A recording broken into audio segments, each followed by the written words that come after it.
Rob Smith here at Fightstar Championship. I'm here with the victorious Louis Powell. Louis, an unbelievable performance against an undefeated opponent in Siam Hock. How are you feeling after that? Yeah, man, I feel ecstatic, to be honest.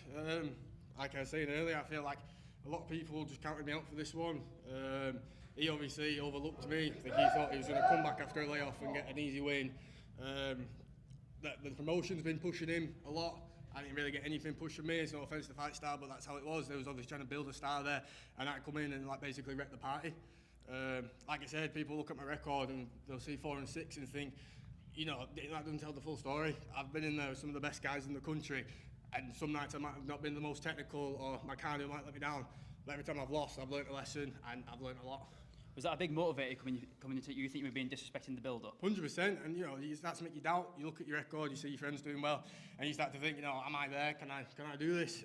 And in there tonight, I proved that I can, and I will.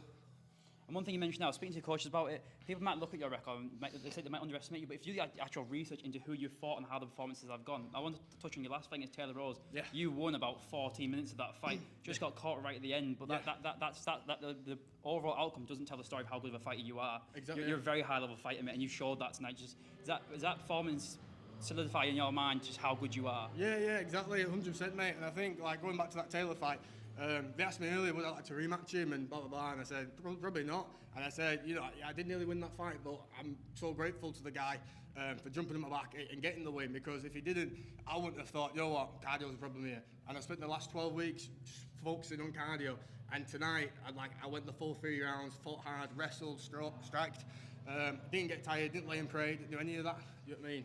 I know you could have done another 3 rounds there. The cardio was very impressive. It was a very high-paced fight as well. That was the most impressive thing about the cardio, because he's both put on a very high-level fight. And respect to Siam Hock, you know, taking the fight. Yeah. He was usually a lightweight. He came up because he couldn't get matched at lightweight. Yeah. And it's the size was my word. You look massive in there, and like, that must have been coming there, looking at him. You must thought, okay, I'm too big for this guy. I did, and then we started scrapping, and the guy come bang. Do you know what I mean? Yeah. 100%. So I mean, hats off to the guy. Couldn't have fought a nicer guy, and he'll go on and do really well. And hopefully, you know. Like I said to him after the fight, I was like, bro, you know, we have weight classes for a reason, you know, and like, he should just go back down to lightweight and dominate there. And so what do you want next? I know you've got a bit of a balloon foot right now, but obviously once that's healed up, where do you want to go next? Because that's a statement victory from yourself. I'm thinking one more, and then after that, look towards maybe going pro. Yeah. You know, because you've only got such a window to do these things, 100%. You know, there's no point wasting time. My next fight, that'll be my 12th amateur fight, and I'm thinking much more can I learn? 100%, mate. My last question is, how are you going to celebrate tonight? Well, it's Valentine's Day. My girlfriend here, so we're going to go to watch the fight and go get some dessert, mate. Enjoy. Congratulations. Thank you, bro.